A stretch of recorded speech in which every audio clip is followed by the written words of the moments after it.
Ladies and gentlemen, we meet again for a short and sweet idea towards Parashat Balak.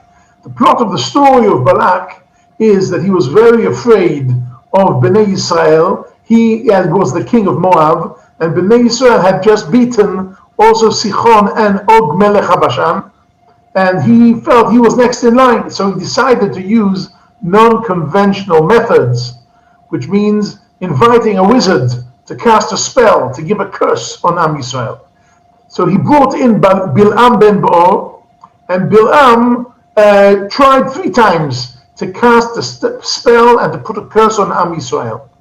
Baruch Hashem, HaKadosh Baruch Hu changed his curses into blessings, but from his blessings we understand what his curses could have been. So he actually tried 3 times to curse, and each curse was on a different dimension. The first dimension, he talks about Merosh Tzurim Erenu.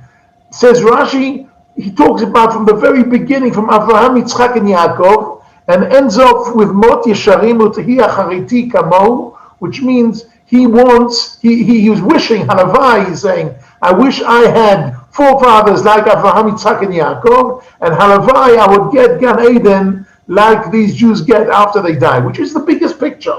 From the very, very beginning of Avraham, Yitzchak, and Yaakov to the very end, which is Gan Eden. So that is the first blessing. The second blessing is on a narrower scale, which is on a national scale.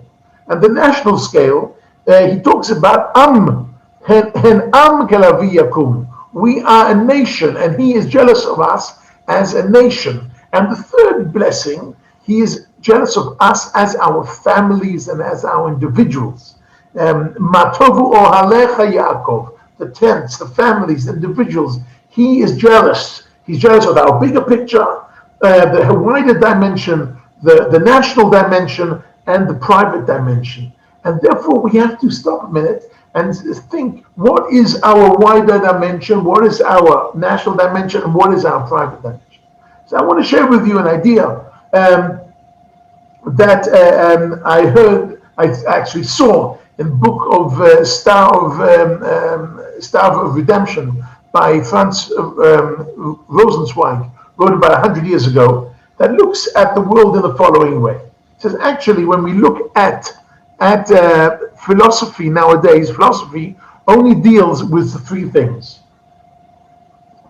It deals with man, who is man, what is man, was man always there, was man created, was man born, what is the role of man in the universe. God, is there a God? Was God created? Is there more than one God? How many gods? Who is the God? And the third issue is the world. Was the world always around? Was the world created? And these are the 3 issues that most of the philosophy goes around until this day. Goes around these 3 issues. And when we look at the Kuzari, for instance, Rav Yehuda Halevi from the 12th century in Spain, he, through the eyes of Franz Rosenzweig from 100 years ago, he claims the following. He says, 1 second, the relationship between God and the world is creation. God actually created the world. And if we believe that, and we understand that, we also understand that the connection between man and God is that at Mount Sinai we had a revelation. We had a revelation of HaKadosh Baruch Hu actually spoke to us and told us what to do and what not to do. And here comes the main point.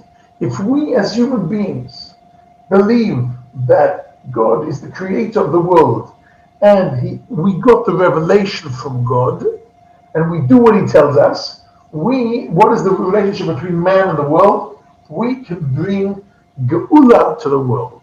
We can bring redemption to the world, which is the bigger picture. That is the bigger picture. But there is a smaller picture, and the smaller picture is on the national level, and it works as follows. You see, when we talk on the national level, a nation can only exist if it has 3 components. every nation needs people, and every nation has have some kind of connection between the people. That means they either have a common history or common destiny, best if they have both. And then they need to have a common land. Either the land belongs to the history or the land belongs to the destiny. And then they need a third element, which is a possibility to communicate. That means they need a common language. And that common language sometimes manifests itself through dancing and certain foods, and then we call it a culture. That means a language and a culture.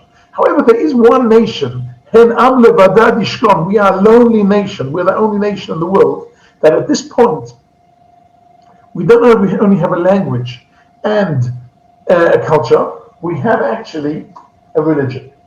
We have a religion. There's no other religion that is part of a nationality. There's no other nationality that is part of a religion.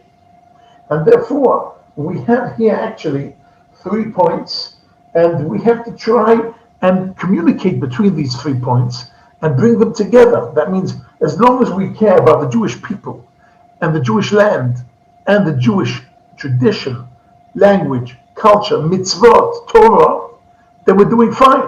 If we get into one of the other corners, that means if we only take care of land, culture, religion, and people, and we forget about the land, or we are in the issue of being with people, with caring about Jewish people and the Jewish land, but we go away from Torah, or Torah and the land, but we don't care about other Jewish people outside the land, then it's not working.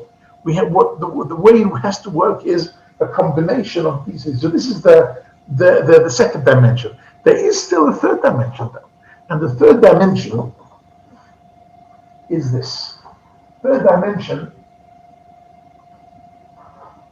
is on a personal level and on a family level. Everybody, I think, in the world, in the Jewish world, has dilemmas. And there are 3 dilemmas, basically.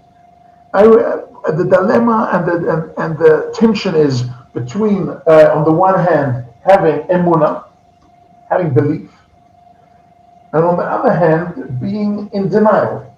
There's a tension between denial and emunah. Everybody's got moments of great emunah, and everybody's got moments of denial, of kafir. And we have to be closer to emunah and further away from denial. The second issue is we are people of hope. Of what is Mashiach? I don't know who Mashiach is, but it means a happy end. We are people of hope, and we must not get into despair. And everybody has moments of hope, and everybody has moments of despair, but we have to work and make an effort to be closer to hope than to despair. And the third issue is the issue of mitzvot. We have to do mitzvot. However, we have temptations. And we're all the time on the tension between our mitzvot and our temptations. And we have to do our best that we do mitzvot. And because what we do, our emunah is strong, and therefore we do mitzvot, and therefore we are hopeful about the future. And these 3 support each other. And if not, we get into denial, we get into despair, and we fall into temptation, then we don't like ourselves very much, and we actually fall into something that is negativity. We have to keep to the positivity. So that actually, what I'm trying to say on this parasha talks about the 3 dimensions of Jewish life, and I want to share with you a bit different ideas of the 3 dimensions of Jewish life on the wider angle of bringing Geula to the world, on the national level of combining people, land, and religion, and on the personal level, how to deal with our personal tensions between mitzvot and temptation, denial and emunah, hope and despair. And this is actually where Jew is at. And we need the bracha. It's easy to curse. It's easy to put a spell. It's easy to corrupt. But the idea is not to corrupt. The idea is really to bring a bracha. That if we have the right combination, if we manage to keep to our mitzvot, our hope and our emunah, and keep caring about the people, the land, and the culture, we can be the people, we can be the man who brings Geula to the world. We can bring redemption to the world. Shabbat Shalom.